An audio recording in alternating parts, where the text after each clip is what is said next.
Hey everyone, welcome to Indie Game Arcade, a podcast all about indie games. In this episode, we're talking all about survival. We're talking about Karate Survivor, Vampire Survivors, Ode to Castlevania, and Menace from the Deep. My name is Chris. I'm Joseph. And I'm a survivor, I'm gonna give... Wait, what is the lyrics? I'm not gonna give up? Is that it? No, we don't want to get sued again. No, yeah, we can't keep getting sued. Pretend I didn't sing that so well that you couldn't tell. It was unmistakable. Yeah. I feel like you pulled it directly from the track itself. Yeah, exactly. That's the problem right there. I'm going to try to just jump in real quick because we have so many things to talk about, mainly because you play too many video games. And I go deep into these games. I know. Yeah, I have to talk about them. My goodness.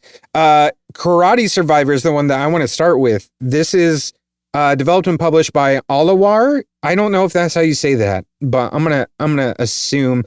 I am familiar with them just a little bit because I don't think they were the original creators, but I believe they purchased the Beholder game series, which I really like the original Beholder, and I'm a fairly decent fan of Beholder 2.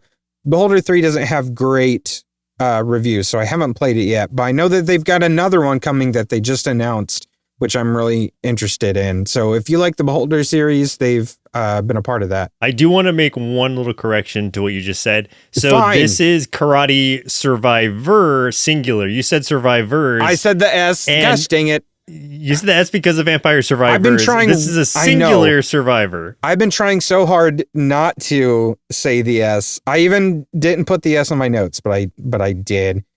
Right now it's $4.99 if you want to go buy it, which you should. And that's not even on sale. That is the price, which is insane for what you're getting here. Yeah. For a quick description, become a martial arts master in this survivor-like roguelite inspired by action movies of the 80s. Use your fists, feet, and the environment to fight off relentless thugs, master powerful combos, enhance your skills, and remember, everything around you is a weapon. So go ahead. This was one that you brought to the table. You were really excited for, and I think you should lead us in on this one. You played it quite a bit. I saw your hours played. I played it for maybe 30 minutes right before we started this call. So that's as much as I've got. So I'll chime in when I can, though. A lot of these games I play about 6 hours of, it seems like. And this is the same here. I played about 6.5 hours of it. I played the original demo that was out during Next Fest. That was what I had talked about previously. So this being the full game, I was excited to play it, excited to jump back into it. And it's got that same 80s martial arts films vibe to it. The whole thing, animation is great. When you think about, I'm going to bring up Vampire Survivors already, but when you think about that and just how limited the animation is, because that's not really the focus of it. And then look at this thing. It's wow, they really went all out on animating this to look really good. In addition to the gameplay that has very similar vibe to it, but is a lot more involved in chaining combos together than Vampire Survivors, which is more let me just power up this weapon as much as I can. It feels almost like they kind of married the idea of a side-scrolling beat 'em up to the idea of Vampire Survivors, that bullet heaven kind of thing. Yeah, it's if you think about it, kind of like a fighting game where it's you're chaining combos together, high punch, low kick, whatever. It's that, but you're not having to input anything. It's an auto battler sort of thing, a bullet heaven. And I say bullet heaven because that's just the term that I've come to know it as. I don't know how widespread that is, but a bullet hell, is when the enemy is just shooting a ton of stuff at you. The reverse of that is a bullet heaven where you're shooting a ton of stuff at the enemies. And in this case, you're chaining your combos together. In the demo, they just had it okay, you've got your strong attacks, you've got your kind of semi-ranged attacks with just, having more of a range to your kick or whatever. And I think that was all the demo had was the red and the blue. There's also a yellow, which is things I don't know, drunken backhand or something, where it's these special kind of moves. Nice. Yeah. Yeah, Drunken Master style stuff. That's kind cool. of what it feels like. That might just be like one of the moves I remember, but there's a variety of those in the yellow also. I don't know what the big difference between them all is, aside from how you're comboing them together. So they have numbers assigned to them as well. Like there'll be like red punch 1 or something. Like it'll be like a low punch or something. And then you can also get like red punch 2 and 3 and up to like, I don't know, 19 or something. There's a ton of different moves, not all of which you have unlocked right away. So that's something you have to unlock as you go. But like, let's say you get punch 1, punch 2, and punch 3. You can put what order they're going in on your action bar down there, like what order they trigger in automatically. And what you want to do is put them next to each other, so in sequential order 1, 2, then 3. And what that'll do is it will make your I think it makes them do more damage, 1, and 2, it makes them, at least using the red ones, makes them do like a little shockwave around them. So it's like the more you have chained together in sequential order, the more damage you're going to be able to do to a wider array of enemies. And it doesn't, as far as I know, like it doesn't work like if you go 1, 2, 3, and then 5. I don't think you can skip it. They'll still all chain together as red moves, but they won't get that combo from being like in sequential order after 1, 2, and 3 will, but 5 will not. So you'll have to get them connected as much as possible.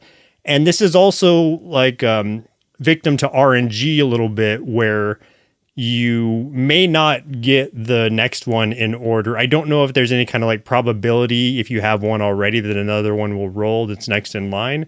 I'm not sure about that. But if you're lucky, you can get them all as good of order as you can.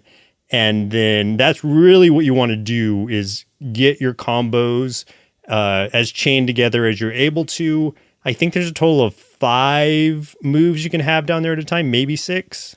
Yeah, I think it was 6, if I remember right. And I have a question for you. So, like, is there any reason then why you wouldn't want to just concentrate on doing all reds? Because as you level up, you get to select one of 3 random cards that you can use to upgrade your guy. And some of those cards are either a move that you can add to your action bar, and that's, you know, setting up what your guy automatically does, which is on like a little cooldown timer. Or you can add something that's just like, you know, increase your damage by 5%, or your luck by 2, or HP regeneration by 0.1%, stuff like that. Is there any reason why you wouldn't want to just stack like all red moves and ignore the blue if you do get like that bonus damage by having all those reds combined? Because I was thinking that too when I was like playing, and again, I only played 2 runs that I was a complete failure at because I didn't last the 15 minutes. But I just kept thinking, like, so if I get that bonus damage, why would I want to interrupt it and take a blue move? I'm just going to go all red and try to maximize the amount of bonus damage I can do. Yeah, so you can kind of make that decision early on. Sometimes you'll start with the blue move. Sometimes you'll start with the red move. But you can also like combine them. So you could have like red 1, 2, 3, and then you could have like blue like 7, 8, 9. I don't think they connect. Like if you had you had like a red 1, 2, 3 and blue 4, 5, 6, I don't think the red and the blue would combine into anything, but they at least combine with with themselves. So it's like you have your shockwave type move when you have your reds connected, and then with your blues it sends out like kind of like sonic boom looking things, so that seems to have more range to it when you connect your blues. And I don't know what happens when you connect your yellow moves. I don't have enough of those to make any kind of connection, but you could have like a combination of that. You could have either a string of reds, string of blues, some reds, some blues, and sometimes you're just victim to RNG and you kind of have to make that choice, or it's like, I'm just not going to get another move because my other reds aren't rolling for me, so I'm going to have to bring a blue into this and start that chain. So it's a little bit of like circumstance, but you are able to combine multiple sets of moves within your action bar. Are you able to delete a move if you, let's say you can fill up your action override bar? A move. Okay, yeah. cool. Yeah, so if you grab another move, you can choose which move it overwrites, and it'll confirm to you whether you want to, so it's not like you can do it accidentally. One thing that I also really like about this is sort of how much it plays into that idea of a Jackie Chan style martial arts film. And what I mean by that is because it is very much inspired by a lot of his action movies is like how much you think about like a Jackie Chan film and you put him in, say, a supermarket, you expect that he's going to be like kicking stuff off of the shelves, like cans off of shelves into dudes' faces and, you know, twirling a mop around and all kinds of stuff, right? You do that in this game. Like everything you can think of is going to be pretty much possible in some capacity. Some of those things you might have to unlock as you progress through the game and stuff to be able to, let's say, roll across a counter or something. But you can do so many of those things and it feels a lot like that. And I just am kind of like, I don't know, almost in awe of the planning that they were able to accomplish to pull this off. Yeah, that is a really cool aspect of this game. And also one of the downsides of it, which I think can be fixed, but I want to touch on that real quick, just because I know anybody who's played this for a while will agree with me. So you have, yes, all these various weapons you can find around the level, like even a pink flamingo or something you can grab, pick up, and start hitting with it. Yeah, there's other basic stuff like pipe wrenches, even levels like in the shopping center or the grocery store for sure. Yeah, you can get a gun too, or like a shopping cart that you can push into them. But the problem with those is the damage does not scale up well with that, to the point where after you're a few minutes into your run, I'm going to say probably 5 minutes into your run, your martial art moves are going to be so superior if you have any kind of decent lineup that you're not going to want to use weapons at all anymore because they're just too weak. And that seems very counterintuitive with just the idea of weapons being a temporary thing anyway. So it's like, of course you'd want them to be strong. So it's like, yeah, I grab a weapon, I use it for as long as I can, it breaks, and I go back to my regular moves. But in this case, if you get a weapon, you can't drop them. You have to like wait until they break. So if I accidentally am in the middle of my combo and accidentally like run over an umbrella or something, pick that up, then I have to grab that, start hitting them for less damage than I was doing with my martial arts, and wait for it to break before I can get back to my regular combo. Yeah, I would raise you this, which you would know better since you've played a little longer, but like one of my runs, I kept getting cards that was upgrading weapon damage. So for me, and like I said, I didn't get super far, like I didn't make it to the full 15-minute mark. The weapons seemed to be doing more damage for me, I think, because I had gotten those upgrades. So I think like one of them, I don't remember exactly how much I got, but like one was like a full-on damage upgrade. One was like a critical chance upgrade with a weapon. And then I also think I had increased the reach. So because of that, I was like wrecking house for a while, just using whatever I could find. Yeah, I don't remember exactly what weapon upgrades you can get during your run, but I know that it's not substantial enough to meet up with the amount of damage you're able to do with your combos after a few minutes. Sure. So even though like, even in the menu where I powered up my weapon, my melee weapon as much as possible in the unlock menu that you use points from your runs to actually apply permanent upgrades to, like the weapons they still feel very weak. And so what I would say as a correction to that would be either let the weapons do more base damage than they do currently, or just have there be special martial art combos that apply some kind of multiplier if they have a weapon applied to it. So you can still hit with them normally, but if you have a weapon in there, then it does more damage along in that combo because it's got, it's a weapon type move. So I just think there are ways around it where they could upgrade and make these weapons more desirable, especially for later in a run. Because right now, especially as you like progress later into the levels, like they just start to feel like nuisances more than they do helpful.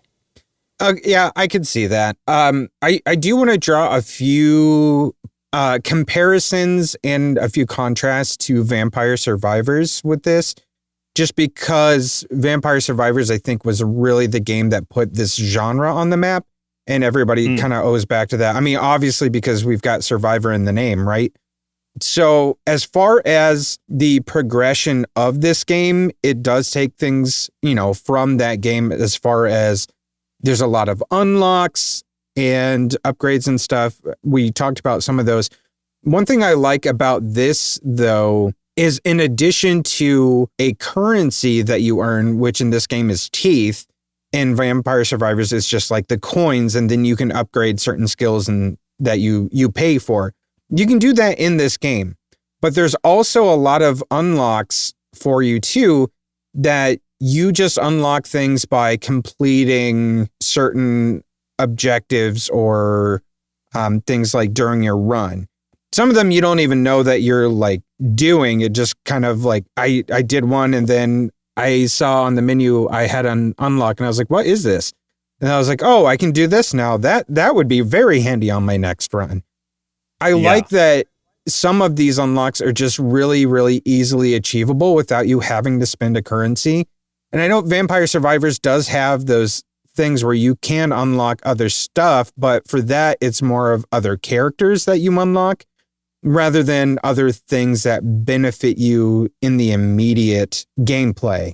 So I think that that's one really cool aspect of this game. Yeah, I think the fact that this is there is just one character and you're leveling his stats up and getting new abilities for him makes it easier to keep balanced with something like that, because it's more about like all you're able to do within the level with this character, and more about level interactivity than anything else, really. And that, I think, is very cool and something that they can really build on and introduce new characters to, new moves to. I think there's a lot of future with this game if the developer chooses to stick with it and continue expanding on it.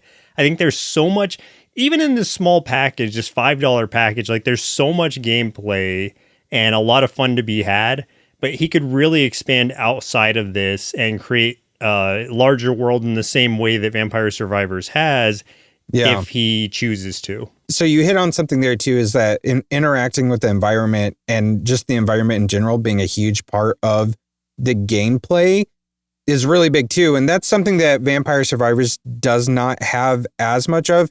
I mean, there definitely are certain levels that you have to do things in to complete certain like secrets that are hidden in the game within Vampire Survivors.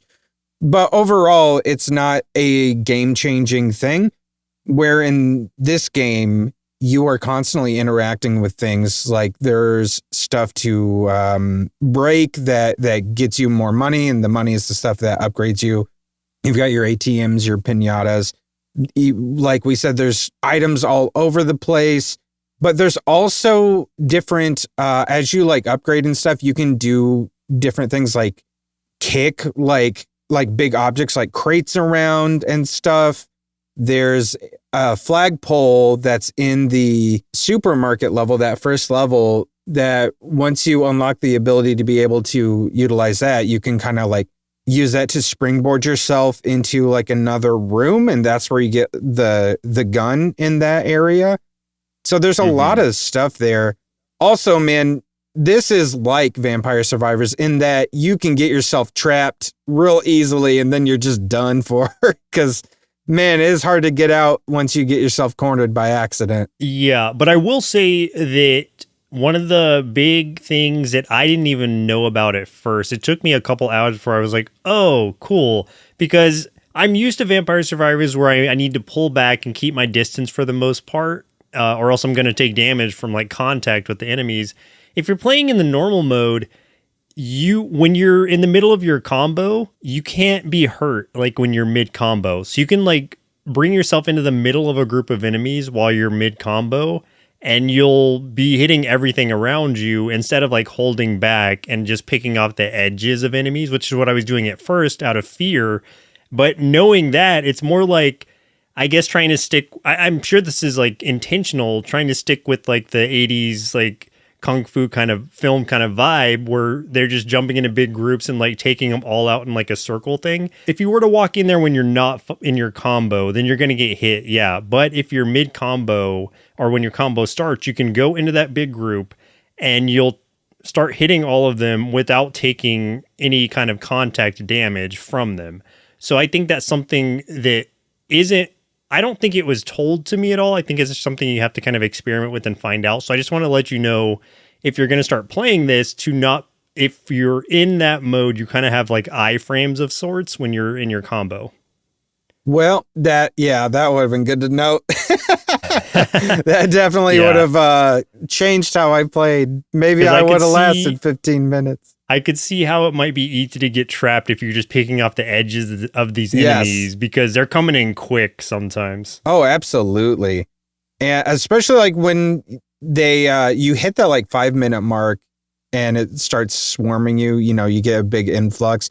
Just like in Vampire Survivors 2, the 5-minute mark always seems to trigger like a big influx of dudes, and you'll get surrounded by a bunch of guys while like the big little mini boss comes in, which you definitely get that with this too. And they're really cool too. Like the designs of them and some of the ways that they interact are different too. Like some of them will charge you. I think that's just really interesting. I think, how many levels are there? Are there 4 or 5 levels?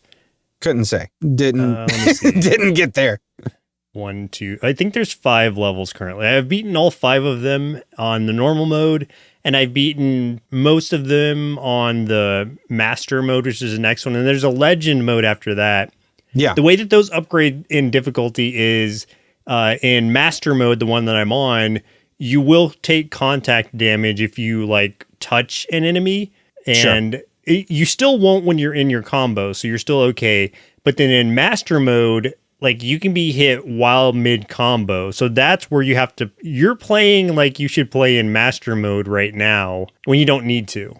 Yeah, you do have to play the edges in master mode because they will still hit you mid combo.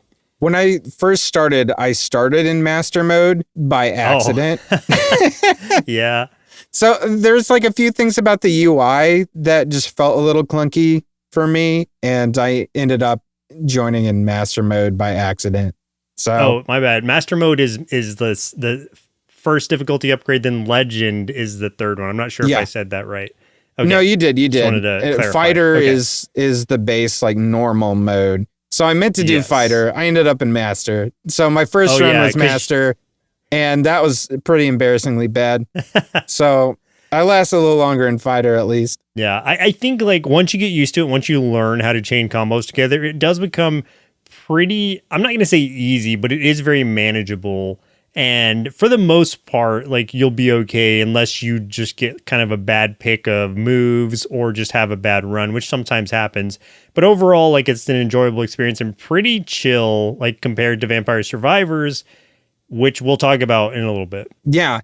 In fact, let's hop into that in just a second here. But how would you recommend this to others? I would say if you like the bullet heaven type of game, or even if you're not sure you do, like let's say you've played Vampire Survivors a couple times, you're like, yeah, it's okay, but it's a little basic for me, or like you don't like the graphics or something. Well, this has a nice graphical upgrade, 1, and 2, I think it's a lot more casual of a game to jump into and enjoy the same sort of loop. And it's $5. So it's like, It's really cheap for what you're getting. Will I unlock every move of this? I don't think so. I don't know that there's enough content there for me to do that yet, but I did very much enjoy the time that I played the game and have spent with it. And I'll probably play a little bit more just to at least get to legend mode and see what's going on with that. But I don't think there are a ton of like secrets to unlock or anything to that effect. So it's a matter of it's pretty straightforward in telling you like what you need to do to unlock a certain thing to get to the next level. And it's just kind of a fun loop. So if you enjoy games like Vampire Survivor, then give it a shot. It's just like when I started with Vampire Survivors, the very first several runs I did not do well in. but because the games are built the way they are, you get upgrades and unlocks that will enhance your next run, no matter if you did well or if you failed miserably. So because of that, each run is going to be a little bit better. So I am ready to play a lot more of this. And I'm really interested to see how it plays on Steam Deck. I don't know if you tried it, but this seems like one that would be really fun to play on there if it works if it's set up for that. So definitely one I want to play more of because of that. I bet it would run really well. It's not too graphically intensive or anything. Yeah. I've got a really good computer, so I'm not one to judge. I have no idea. But if it runs fine on your computer, then it's probably going to run fine on Steam Deck. Right.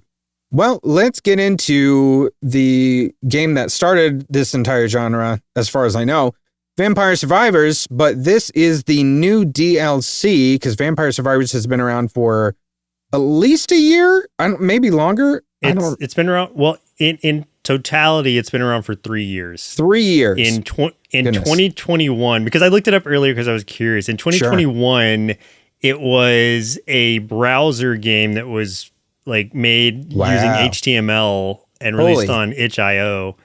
Yeah. Crazy.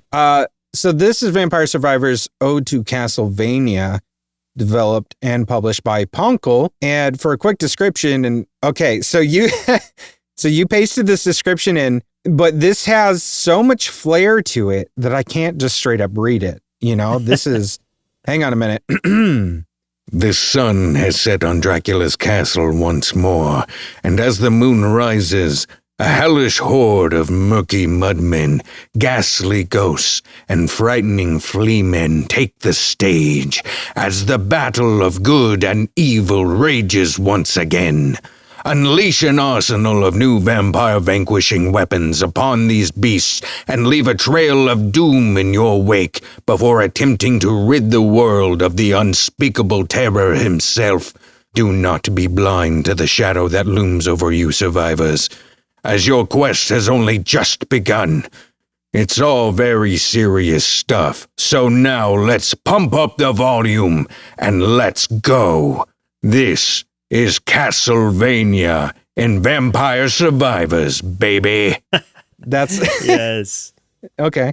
Yeah, this is great. So just a real full disclosure. I just wanted, that was the official description official. On the game page. We didn't write that. We did not write that, but I would love to claim that we did because it was fun. Full disclosure, this is my go-to mobile game. So even though we've got it on Steam, you'll never find me playing it on Steam probably. I have not unlocked anything on Steam, but I have 100%ed all of the Vampire Survivors, the original, and let's see, how many of the DLCs? There's only one DLC I think I haven't done before this one, which was the Among Us DLC. I just wasn't really interested in that one, but I'll try it eventually. But just needless to say, this is my shit. I love this game. So I am so excited to play this. I haven't played it yet. I literally bought it right before, only an hour ago, maybe even less. So very excited to get into this. But I believe you played a little bit of it, correct? Technically, yes, but technically, okay. Full disclosure: I haven't played Vampire Survivors since it was originally released on at least Steam, so I've not played any of the expansions because they weren't even out yet when I was playing this. Bruh. So I'm jumping into this with, I think, 20 characters unlocked, which were the base characters. Hell yeah. And I looked, just before we recorded, there are at least 90 characters more that I need to unlock, plus any secret ones that may not even be showing up on my deal yet. Oh, man, there's so many secrets for you to unlock, dude. There's so many. I'm sure, but I don't want to look anything up because I want it to be a surprise for me. But there's at least 90 characters that is showing me I haven't unlocked. So that's just to show you how much I've missed out on. So I say that all to say that, yes, I did play some of this yesterday to start it up again and see what this Castlevania DLC was all about. But I don't have any of the Castlevania characters unlocked yet, so I can't even do anything with that.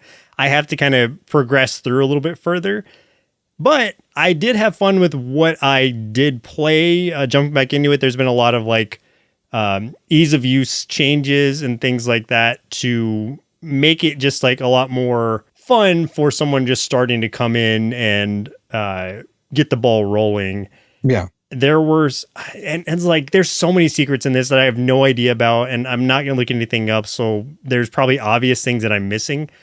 But even so far, I'm having a lot of fun. I saw a lot of the screenshots of like the Castlevania stuff. I know at some point, like it can go into like a 2D side scrolling kind of mode. Yeah. I don't know what triggers that or whatever. That might just be like progressing through the Castlevania stage, which is a giant castle. The biggest that, there's ever been in a Vampire Survivors period, largest map anyway. In this expansion, there are 20 new characters, 20 plus new characters, it says. The plus is probably secret stuff. I was just looking at my characters on my phone, and there's 20 that I don't have. So I'm like, okay, then that means there's got to be 20 of them that they added. And yeah, there's like always there's always like there's a panel of like secrets. And a lot of those times it's always like something really weird that you have to kind of figure out mentally, like what it means first. And it seems very obscure, which I appreciate.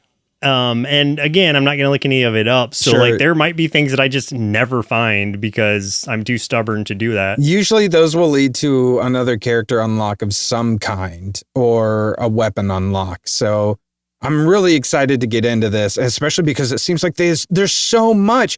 This was way more than I expected. This seems way more than any of the other DLCs they've added. There's also 40 plus new weapons. This is just in this one DLC that I'm talking about. So over the course of the, I think, 5 other expansions, there's countless number of weapons and things that I have no idea about. So there's a lot of excitement for me personally because while I enjoyed the original game, there just wasn't much there for me to do because it was still kind of early accessy as far as that goes. So I just didn't have much past the initial unlocks. But now it's like a whole world of things that I'm going to have to explore and do. I don't play games on mobile because, I'm sophisticated. But I will play dick.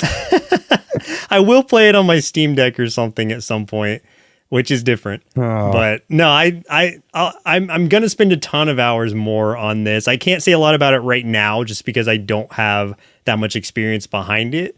But I know the gameplay style, and I'm excited to see what I can unlock. Yeah, I am so excited for this.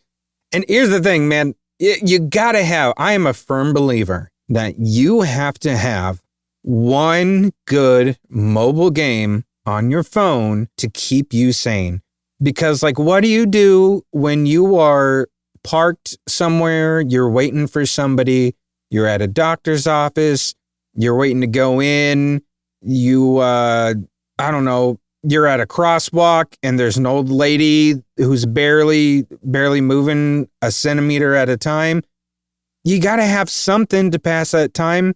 For me, it's Vampire Survivors, baby. No, can't do it. I've tried mobile games before, and I feel gross playing them for long periods. It's because you are gross. You're a gross man. When I'm away from my computer or my Steam Deck, I don't want to be playing more games. Like, that's the reason I have those things, is so I can play games. I want to just experience the world. Oh, boy. The world's overrated when you got Vampire Survivors. Ode to Castlevania. Sounds like it.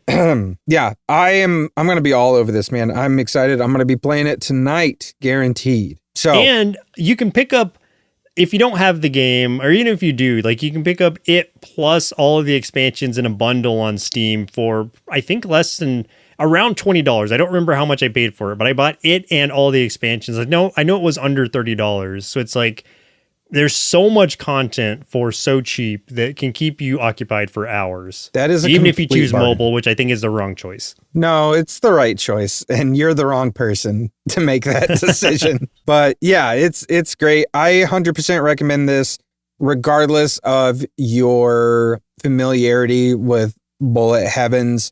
I think that, there is a little bit of that. I don't want to even say it's a learning curve. It's almost just like, we were talking about earlier, where your first runs are just gonna be bad. And you kind of have to accept that, because like you have to be able to just get through a few things. And I know that kind of sucks, being like, you got to get through it a little bit. But like those who like the bigger challenge are going to, obviously, like people that are really good at games and good at really challenging games, they're going to do all right. They're going to do fine. They'll probably get through some of the levels without doing all the upgrades, and they'll collect the upgrades as they go. Those of us like me that aren't as good at games sometimes, who will fail miserably the first several times, are going to see an improvement every single time they play as they get upgrades and they learn different things and different strategies. So it's one of those games that you find an appreciation for really, really quickly. What I really appreciate is the combination of weapons. There's so many. It doesn't tell you right away what they are. And I would really encourage you not to look up secrets or combos. Please just like experience them as they're meant to be experienced and unlock them as you go. It'll be so much more satisfying for you. But like a weapon combination, I'll give you an example, would be like if you've got the Bibles that are kind of like rotating around your character, they're like, yeah, they're really cool and they're good, but they're temporary and they're only so fast. Then when you get when you get the like upgrade for them, they turn into like demonic Bibles or something, and then they are permanent and they go faster, and it's like, man, these are awesome now. So all the weapons have some kind of upgrade to it if you have another item that you're upgrading as well. I don't know if that's something that always triggers or if it's something that's just like kind of a randomized trigger, whether or not they decide to combine. But yeah, those are really cool to explore and experience. And once you find out what the combination of a weapon is, it will show up on in your, I don't know, encyclopedia or compendium or whatever, and show you like, here's what combined to make this. So now you'll know from now on, but you have to experience it for the first time to figure that out. So that's a really cool way to incentivize experimenting and trying out things that you would think wouldn't have any use. Like, why am I going to use these cats? I still don't know what the cats combine with. And that's cool to me because the cat sucks, but it's like, I know it's probably something awesome once you get it upgraded. Oh, it is. I just don't know what that upgrade is yet. Yeah. Yeah. The cats are great, especially like when you're closer to in-game kind of stuff where you're just trying to do unlocks for things. The cats are super handy for that kind of stuff. I can tell you, so the secret to unlocking things is basically when you're figuring out the combos and stuff, and what you need to do is just to level up, because you can upgrade weapons and things. Everything has a fixed level. Like you were talking about the Bibles, they can only level up so many times to like level 7 or 8 or something. Whatever that combos with, which I think in that instance, I think is the heart. Those both have to be, I believe they have to be leveled up to max, and then you can trigger the combination that combines them into one thing, which is like the demon Bible thing. It's like a black Bible with a red heart on it that constantly spins. And there's other things too that don't necessarily make a combination, but still really benefit in different ways.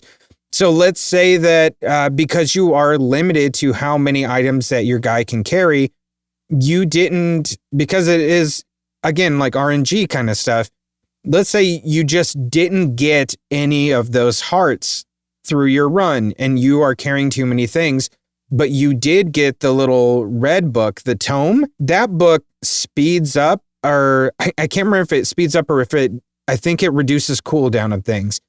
Yeah, it does by 8% or something. Yeah, so you get that thing and your stuff is going to keep popping. You're not going to have that pause or that lag anymore before your Bibles come out again. So even if you don't get the little demonic book thing, you get that, and it doesn't create a, quote unquote combination where they combine into one thing, but they're still benefiting it's still benefiting those Bibles because now they're just constantly running.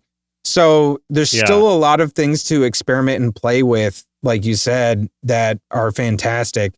The tome is one of my favorite things because of that. That one's great. The little spinach leaf or whatever the hell it is great because it's just like upgrades base damage. 10%, I believe. There's just so much cool stuff in this. And I think you have a total of like 8, maybe 10 like items you can carry at a time in a single run. So you have to still think tactically about what you want to grab. Don't just grab everything new that pops up.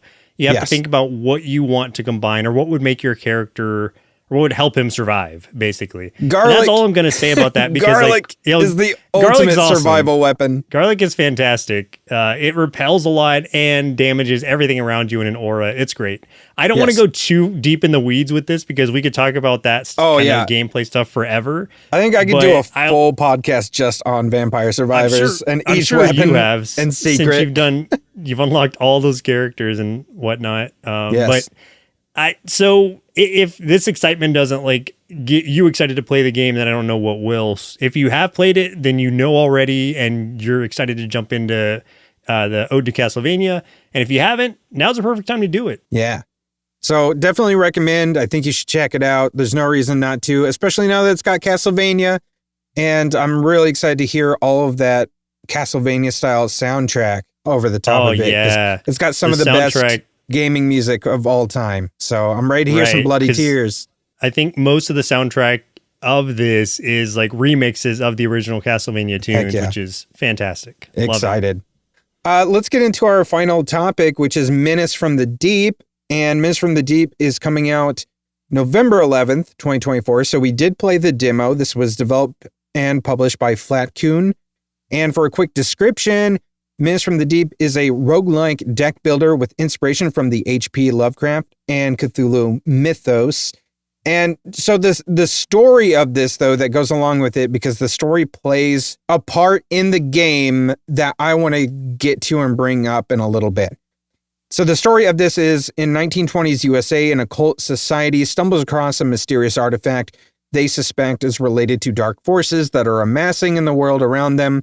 And they recruit others called moths, which are one of 3 characters available for you to play, that go out into the field and investigate. So that is the kind of initial setup, is you are playing one of these 3 moths, these new recruits. You are going out to investigate and, like we said, deck battler, roguelike. So the gameplay mechanics of this is once you go out into the world, you see a grid of card slots, and I believe it's like, so there's 15 slots, and then after that 15, you see a big boss encounter card. So basically you have to choose from a deck of 3 cards that you can see, they're face up, and you are basically choosing what you want to do by placing that card into one of those slots. And those cards have a gasoline cost. So it's basically kind of representing you driving around, and it might be something like a combat encounter, whether it is with some crazed townfolk, whether it's with some eldritch horrors, or going somewhere to like rest up at like a hotel to get some HP back, going to an asylum to get some sanity back, which has a cost to it. So if you think about games like Eldritch Horror, and I was trying to think of some of those other ones. Oh, Arkham Horror is what I'm thinking of, like those tabletop games. It uses a lot of those kind of sensibilities to it, and definitely like that kind of style. So then you get to like when you get to the combat encounters, it is like that Slay the Spire style deck builder where you get those cards randomly in your hand and you're choosing attacks, defense, and you're seeing what the enemy is going to do. So you defend, you attack, mitigate damage, you do things to like weaken them because there's status effects, all kinds of stuff. So that's kind of like the basic mechanics of this thing. You've also got card collection. So after you win a round of combat, you get one of 3 cards that you can choose. There's relics to collect that change certain things about your character. There's consumables. There's one mechanic that I really, really like, which is the card upgrades. And they're based around like the more you use a card, there's like almost like a experience track on each card individually. The more you use that card, the more that little experience track fills up. So once it fills all the way up, you can upgrade that card, and those cards have like their own skill tree upgrade. So you can potentially, like, the next level, maybe you do more damage with it. But the next time you fill it up after that, maybe it's like you do more damage and add this status effect, but you can also choose to do less damage and do more of this status effect, which might actually be more beneficial in certain circumstances. So I really like that upgrade system as far as that goes. Yeah, the path plays like most roguelike games where you're choosing a path on like a road or something. Like you choose like 3 roads you can go down. In this case, it's just cards you're drawing. So it's like this a different skin on the same thing, essentially. Like you're choosing what to do next. The only difference here is like the gas is your variable, but it seems like once you hit a certain point, the gas card becomes like the next thing that you can choose, and that refills everything. I don't know what happens when you run out of gas. Like, did you win your first run of this? Because I did, and like it felt like it was almost, I don't know if it was just, I'm going to say this, like maybe it was just because it was the demo and they're trying to just like push you through it pretty quick. But if not, like if this is the way the regular game works, and I feel like the first run was maybe too easy, because I expect to lose first runs of games like this. Like it's weird for me to get through a run initially. So again, I don't know if like it was a little boosted because it was the demo of it or not, or if there's like so much more after this that like you want to win your first run because you're going to get crushed on your next ones. Like maybe that's the case. But I will say that like I got through it pretty easy, but I did enjoy my time with it or going through that run.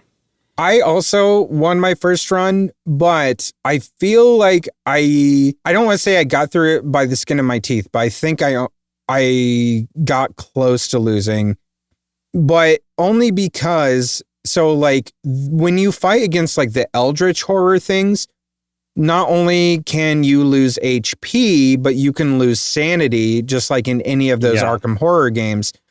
And only the eldritch horror ones can chip away at your sanity.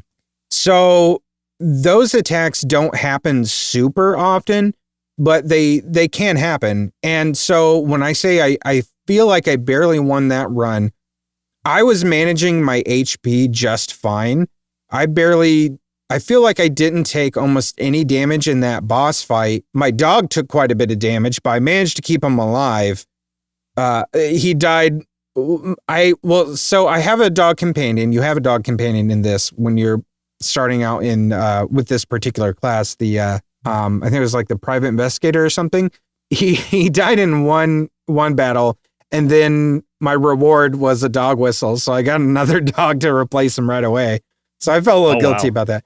Anyway, but once I got to that boss battle, as far as HP went, was able to balance that fairly easily, I think, which was kind of surprising for the amount of mobs that the big eldritch thing would summon.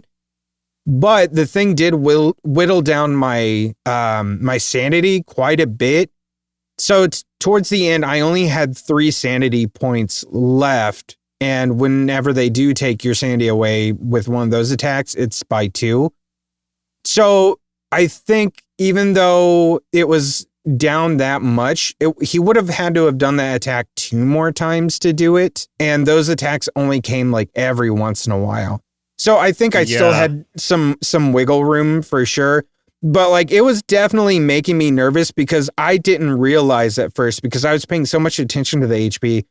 I wasn't really paying much attention to the sanity until I saw it was at like 5. And then I was like, oh shit, like I might not win this. And then in one round though, I got him from like, I think he had like 60 HP left. I got him down to like 13 really quick.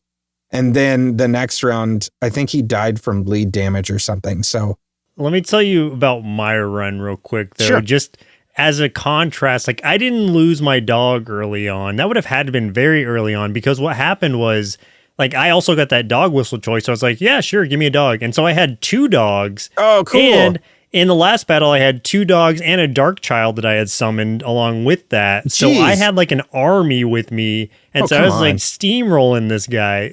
That's what I mean. Like it was way different.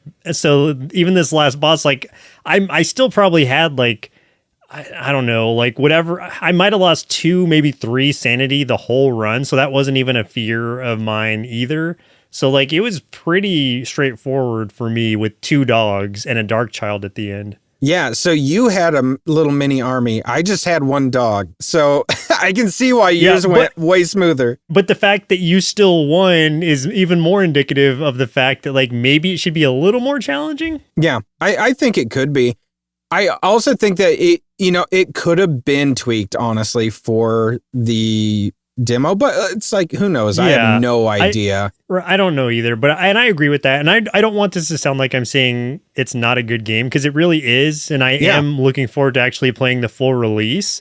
I just want to point that out because in contrast with other games of this same style, it felt a little easy for me to get through that portion of it. But I also don't play a ton of demos of things, so maybe that's how they all are.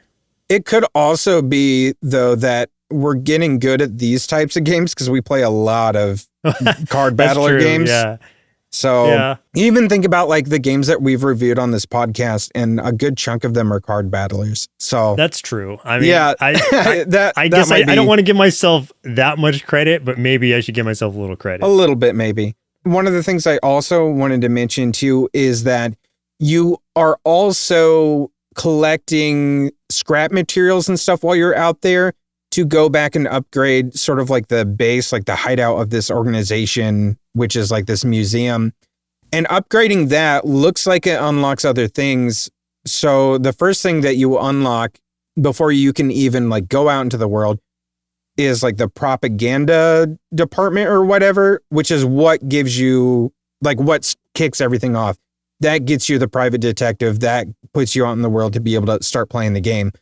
So there's like a bunch of other stuff out there. So I'm wondering if that's how you unlock some of the other classes, which I'm not sure what they are, but one of them looks like maybe some kind of scientist or psychologist or something. It's like a guy in a lab coat with like a little crow on his shoulder. And then the other one looks like a cultist or something. He's got like a shaved head and he's got like red markings and stuff all over him, and he's carrying a knife.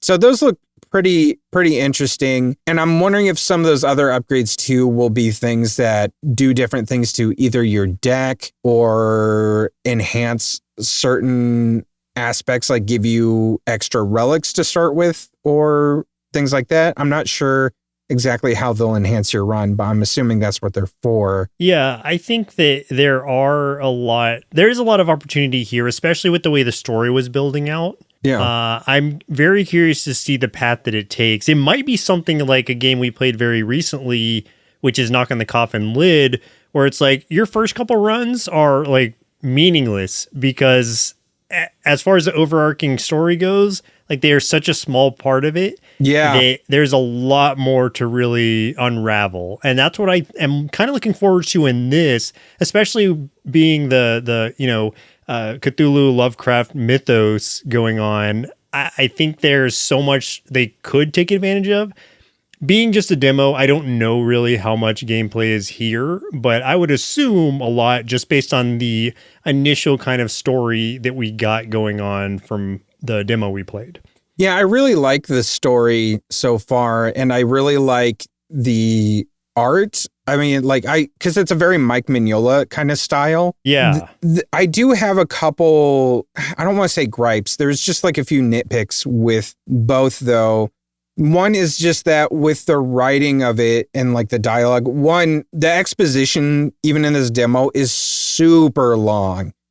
So you kind of have to get through quite a bit of it. Oh my gosh. Yeah. For real. It is so long. There's so much like exposition, and then you get the screen where it's like later that day, then exposition, and then later that day, exposition the next day. Pauses and you're like, God, come on. As if you're going to get to do something else, but it's like, oh no, it's just more story. It's just a pause to go to the next part of the story. Yeah, that bothered me a little bit, but I'm not really a story guy in general. So a lot of this, I'm just like, all right, blah, blah, blah.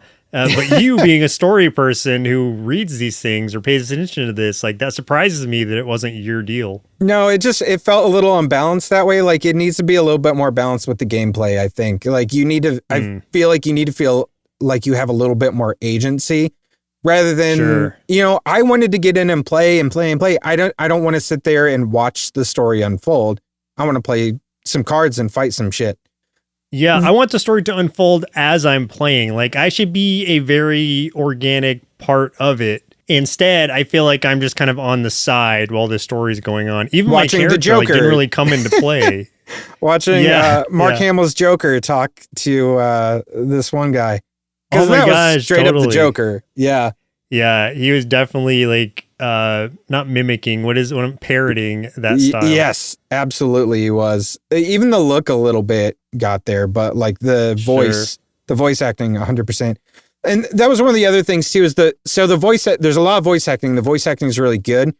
The writing in some of it, the tone doesn't always, it's inconsistent. Like there's this one character and kind of the main guy that talks a lot. He's the one with the white beard and everything. And he's very put together. He uses very flowery language. And then there's this one part specifically where this other guy shows up and he gets away from all the flowery language all of a sudden. He's just like, "You look dirty." And it's just like, what? Like that didn't match at all. Like that happens a few times where the tone seems different. Like it was written by two completely different people. So that's a little weird to me, but that is just me being nitpicky because I pay really, really close attention to these things. So it is what it is. But overall, I had a really good time with the game. I'm a little suspicious that some AI art might have been used for it because there was like quite a few inconsistencies in some of the art that I saw, but I don't know that to be true. And I do like the look of the art because it does have that Mike Mignola kind of style, like that Hellboy kind of thing. I really, really love that. It's one of my favorite art styles. So, yeah, I guess another comparison for people who aren't familiar with that art would be Darkest Dungeon as a kind of direct game or video game comparison. Yeah, I'd say Wild Bastards uses a little bit of that style too, just without the vibrant colors that Wild Bastards has. Probably less of the blacks as well. Like there's a lot of what is it, like noir sort of feel to it. Absolutely. But I would definitely recommend this. It's one of those games that I'm very looking forward to the release. This has been on my wish list for a very long time. I believe it's a solo developer. So hats off to you for what I've seen so far. And I am planning to get this once it releases on the 11th. So very excited. Yeah, I'm going to get it too. Even though I felt it was a little too easy in that part of it, that is not going to stop me from playing more of it. Make it because harder. I feel like I feel like they are going to make it harder, and the demo was just like a mislead, and that is exciting to me in a different way. Speaking of demos and things like that, so there's one other demo that we both played. So let's talk about some of the other games that we played for this week. This will be a really quick one because I barely played anything this week other than the stuff that we talked about, which most of that I played today because I was busy watching horror movies because we're recording this the day after Halloween. So that was my week. But we did both play Telly the TV. I mentioned that one several weeks ago on this podcast as one that I was interested in. We both played that demo. I did not get very far in it at all, but you played the full thing. It is a platformer. You play like a little television guy going through kind of a spooky little world, and it's a 1-bit as far as art style and stuff. So I think that looks cool. And that's why I want to say, first of all, the game looks awesome. It's so cool looking. I love the design of it. And I love the sound too. Like the soundtrack's really good also. I think it's a really interesting concept. I did have a problem that I'll get to in a little bit, but Joseph did not experience this problem. So I want you to explain a little bit more about your experience. I think, sorry, I'm just laughing at your problem because I know what it is. And Yeah. I think it's kind of funny personally, but I It also is a think it's little something that funny. other people may experience. And it is important. I'm glad that you're going to point it out. But Sure. So yes, it is something that should be fixed, but it's not something that I ran into in the game, bug wise or anything else. It was, I think, like the in total, the game was maybe 2 levels, the demo anyway. And I played both of those. I got through it fine. It's a fun, like, kind of pretty basic platformer. If you think about, I don't know if there's a way to like kill enemies or anything. Like maybe if you jump on their heads or something, but I didn't want to risk it. You can jump Oh, on okay. Well, I just avoided everything and just like ran through, got the little keys that I needed to get, and then used them all to turn on the TV, which takes you to the next level as you jump in the TV. And so that's the kind of like gameplay style it is. I don't really know how complicated it gets past that, but the demo was fairly quick. Let me see how much time I actually spent on it. I played for 10 minutes and and I finished both the levels. The entire demo was 10 minutes. And so that's 2 levels. I don't know how many levels there are. But it was also like, how much? It was another $5 game. So I'm sure there's probably not that many levels. Maybe 10 or so, which I think would be fine. It's a cute game. It's fine. It's nothing like was exceptional about it that stood out to me, but it plays well. It's got a cool look to it, and I didn't experience any bugs. So talk about yours. I experienced a bug, but again, I do want to preface, this is the demo, so I don't know that this made it into the actual game. I probably could have done some due diligence and looked this up to see if anyone had reported on this or anyone else did, but I'm pressed for time this week, so I didn't do it. What happened with me was, and this is because of the nature of who I am as a person, which goes into who I am as a gamer, which is very anxious. When I play a platformer, I do the thing where I land on the platform and I wiggle a little bit because I'm so nervous that I'm either not going to make it or I'm going to go too far. So it's like, hit the platform, go right just a tiny bit, go left just a tiny bit, the little tuta. I've always done that. I've done that since I played Mario, but I found in this game, if you do that, if you land on the platform and you go one direction and the other direction in rapid succession really quickly, it makes you fall right through the platform. So because that's how I operate, because I'm a real nervous guy, almost every time I land on the platform, if I don't just let go of the joystick when I'm about to land, I'm going to fall right through that bitch. And then, oh man. So, I had a real bad time. But yeah, I can't imagine you made it very far with that. Yeah. I eventually got to the 4th key. It took me a real long time, but I did not get past that 4th key. Maybe this game will be a good way for you to train yourself out of doing that rapid back and forth thing. Maybe. Will it break my anxiety? You, improve as a gamer. Who knows? Maybe this game will be a testament of how well my medication and my therapy works.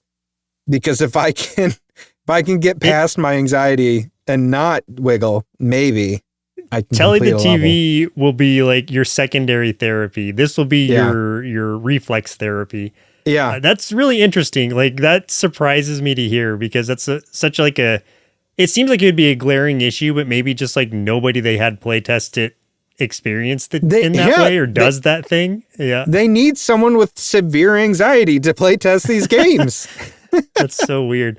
But I am watching, as you're talking about, I'm looking at the trailer on Steam as well. And there's really a lot of bosses and stuff, it seems like, too. So there's a lot more than I experienced with the 2 levels I played. I don't believe there were any bosses or anything. So it's just a straightforward kind of run through. But given that there are bosses and other things to experience, it probably has a lot more depth than I'm giving it credit for. So I'll say just keep an eye on it. And if it looks like your type of thing, then give it a shot.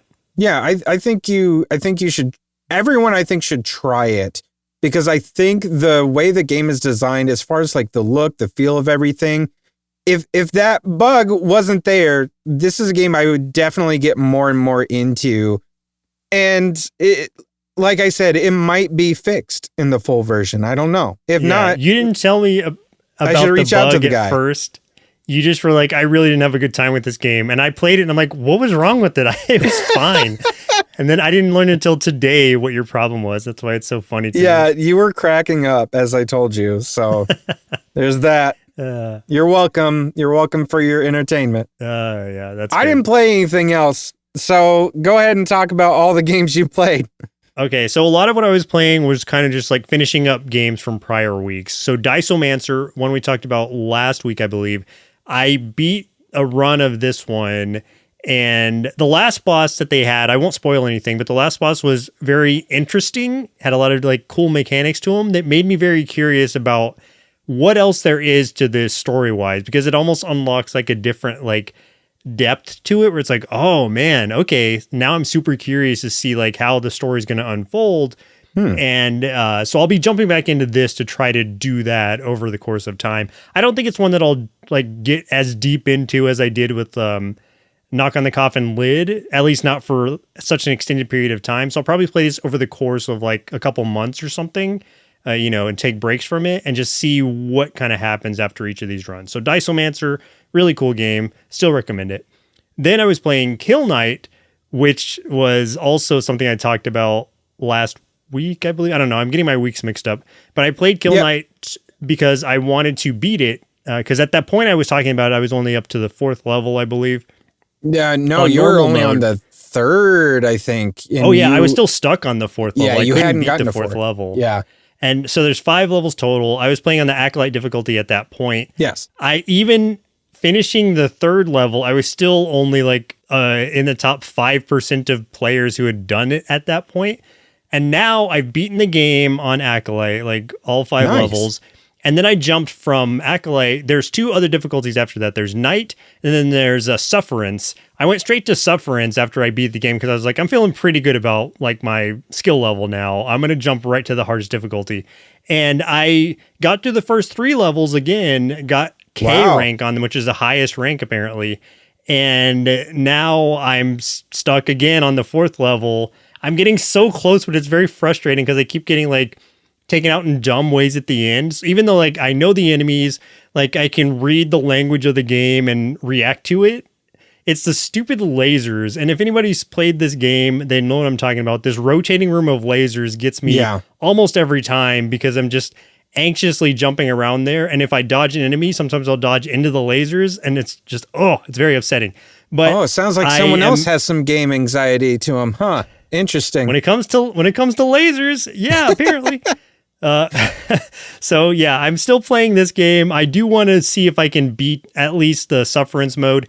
There's another mode after that that's like Sever or something. I can't remember what it's called, but it's basically like a full run through all 5 levels in succession without a break. I don't know if I'm ever going to feel that confident or even have that much patience to do that, but I at least, will finish the, Sufferance mode just because it's cool and I feel like it's a fun challenge. It's almost like the Elden Ring challenge where you have to like beat it without any deaths, which feels impossible. Yeah, I mean, there's people who can do it without taking any hits, and that's what feels impossible. I think that's what it was no hits. That's what I was thinking. Yeah, that's insane to me. I'm just way too like nervous to not get hit by something stupid. So yeah, still playing that. And then the last game I played was To the Stars, which is a fast-paced kind of whimsical roguelike strategy game. And in this one, you're kind of jumping around from planet to planet, trying to conquer enemy territories and control resources. And as boring as that sounds, like it has a really fun, like whimsical art style to it. Yeah, the look is great. Yeah, like it is so cute to look at. And your plan is not necessarily to conquer the galaxy or whatever, but you just want everybody to see things your way. And so you want to be like the dominant alien faction who everybody agrees with. The faction that I beat it with is the first one, which was like the Crisperians or something. And they're essentially like people. Got it.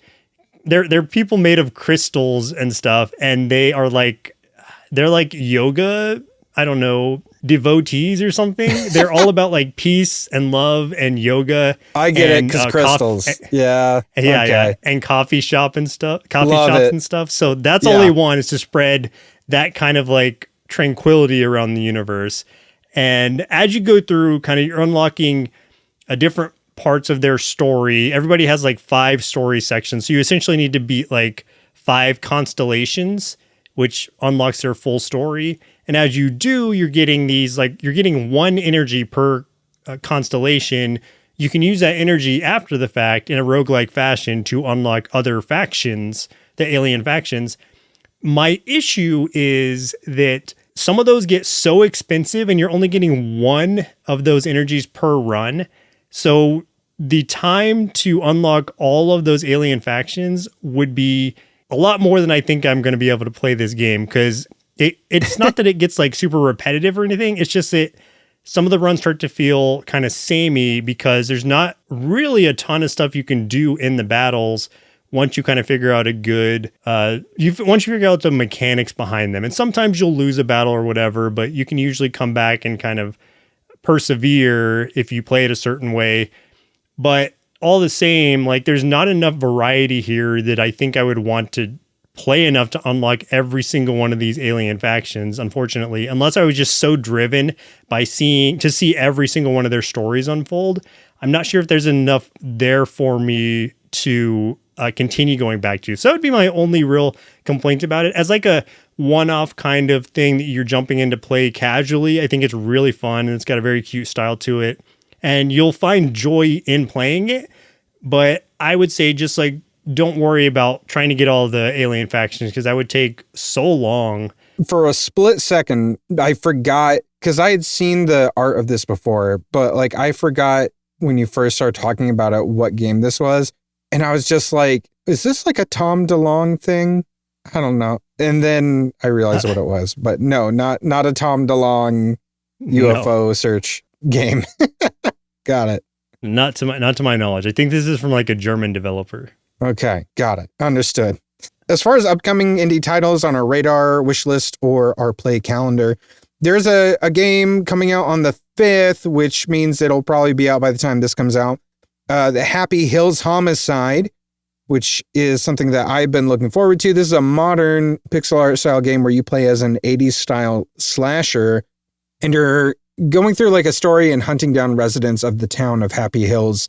And it just looks really fun, looks real sinister. You get to play as the slasher, which I think is kind of fun. And you can do some of the kills, and some of them look pretty gruesome and elaborate, which just seems really fun. I don't know if you've ever seen the trailer for this. This has been on my wish list for, God, I don't know how long. But I've been looking at this forever, and it's finally coming out. The slasher looks really good. I'm pretty excited for it. I've got two. I've never seen this before, but it does look pretty cool. I like the slasher's mask and the art style. Yeah, exactly. What type? Oh, it's a puzzle platformer. Interesting. Yeah. Okay. So I'm really excited for that. There's 3 others that I just kind of recently discovered, and none of them have a release date just yet, just kind of like a time frame. So the first one is Loco Motive, which is supposed to release sometime this year. Hopefully, we'll see. It's a point-and-click murder mystery set on a train in the 1930s, all done in pixel art again. And with that sort of like LucasArts style humor, it seems, sort of like Monkey Island or Day of the Tentacle. But from what I understand, you play, I think, like one of 3 people or characters that are kind of investigating a murder on the train. So I think it gives you maybe a little bit of different viewpoints as you try to solve the murder and do investigating and stuff. It's supposed to be like really funny. And I mean, if it's reminiscent of the LucasArts style, like that's to be expected. So I'm looking forward to that because I used to love those LucasArts games. Then there's Wheel World, which used to be called Ghost Bike. So I was trying to find info on this one because I had Ghost Bike written down, but they recently changed the name. So anyway, this is supposed to release sometime in 2025. It's a bicycle game with gorgeous art. But you play through a story. I believe you're like a courier, and you're going through the story. You're delivering stuff and doing races against other people. And you're also in somewhat of a sandbox kind of world that you can explore. And the sort of like main sticking point of this game is that you have a bike that I believe is possessed by an ancient spirit, and you can upgrade it and do different things. So it's like you were chosen by this ancient spirit essentially to have this bicycle and do certain things, accomplish certain tasks. The art seriously looks amazing. And if the soundtrack is anything like the song they use in the trailer, that's going to be a banger too. So I'm really looking forward to this one. I was looking at the trailer of it. One of the bike customizations, it's like a naked person you're riding on the back of. Okay. It flashes by so quick that I had to like pause it and like rewind a little bit. It's like, wait a minute, what did I just see?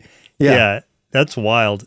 But anyway, it looks cool. Art looks great. Yeah, it's by like I think it's Annapurna Interactive. They always make really good games. So okay, if you're watching the trailer, the very first trailer on the Steam page, pause it at 40 seconds exactly, and you'll see what I'm talking about. Okay, I might have to do that, and so I can see it soon. Last game is Mousebusters, and this is also to be announced or released somewhere in 2025. This is also another pixel art game. This is a point-and-click adventure where you play as a little mouse in an apartment that becomes infested with demons, and then you, as this mouse, are basically becoming like a Ghostbuster, and you're trying to save your human roommate that is walking around actual human size while you're all tiny. It seems really fun, really cute, but some of it honestly does look kind of creepy.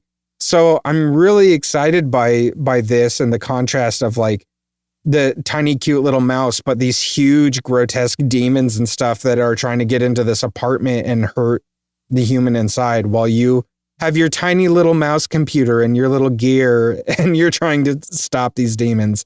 It looks so cool. Yeah, that's interesting. And even the logo really screams Ghostbusters. By the way, the exactly. O is.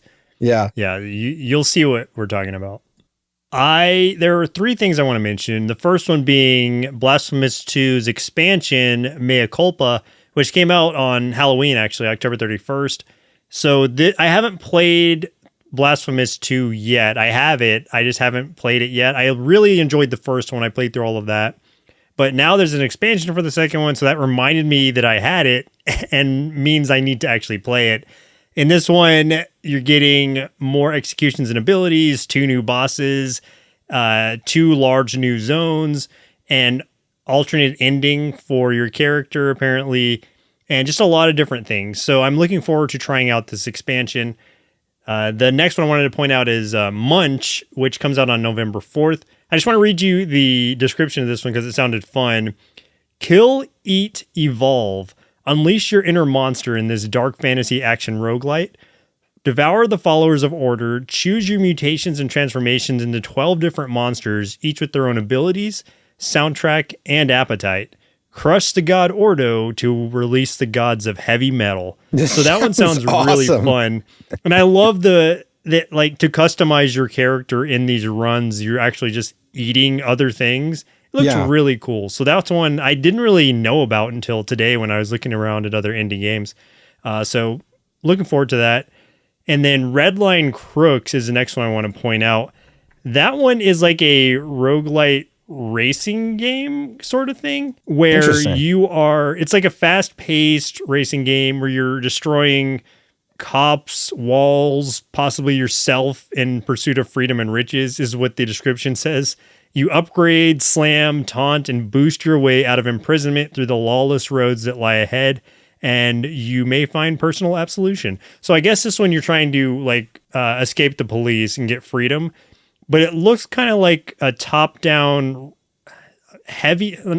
twisted metal type of vibe to it, where you're just like blowing everything up as you're kind of passing by, shooting weapons and stuff. I'm assuming the upgrades you're going to get are different like weapon attachments and stuff for your car, but it looks wild. Like I just learned about this one today as well, and it looks very fast paced. I think you get a different choices. I'm not sure like if you have to kind of like GTA it and like steal different vehicles, or if you're choosing different vehicles at the start of your run or what, but it looks really hectic. So I'm looking forward to trying it out. I like the idea of that game, especially because traditionally racing games have usually not been my thing. So any twist on the genre that could get me into trying one, I'm always going to be interested in. So I think this would be cool. Yeah, like think about like a top-down Mario Kart, but faster paced and with more deadly weapons, I would assume. That's interesting. Really interesting. Also, I did go to the trailer and pause it at 40 seconds. You see what I'm talking about? I don't like that. I don't like that one bit. It's so shiny too. It's like a shiny naked body. And their head is still the basket of the bite. Yeah, it's the basket. And you always have the little floating skull in front of it too, which is the little spirit thing. But yeah, it's a little creepy.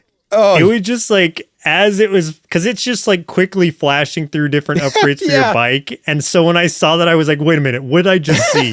I didn't catch had to that. point it out. I didn't catch that the first time. Eesh. Oh, man. I'm very sorry about that, except I'm not. I think everyone should go find that. That's hilarious. No, that's fantastic. They wouldn't have like shown it on their trailer if they weren't excited to show it. Yeah, that'll be the reason we buy the game. Yep.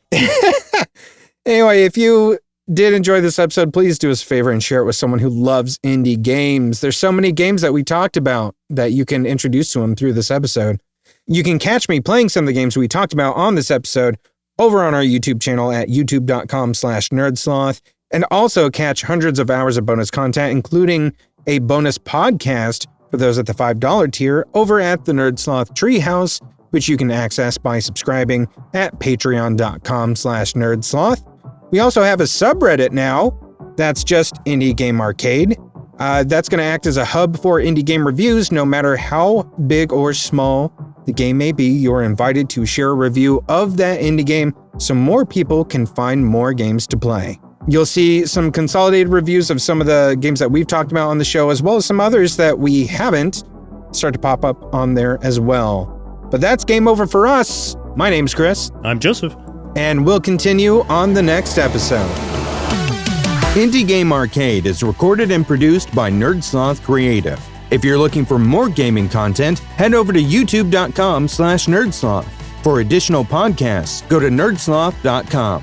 If you'd like to support the show, there are multiple tiers available at patreon.com/nerdsloth, with hundreds of hours of bonus content from everything we do at Sloth Creative, including bonus gameplay videos of the games we talk about on the show. The theme music for the show is Retro Game Tapes by Audio Line. If you'd like to get in touch with us, or if you're an indie game developer and would like us to consider reviewing your game, send us an email to podcasts@nerdsloth.com with the subject line Indie Game Arcade.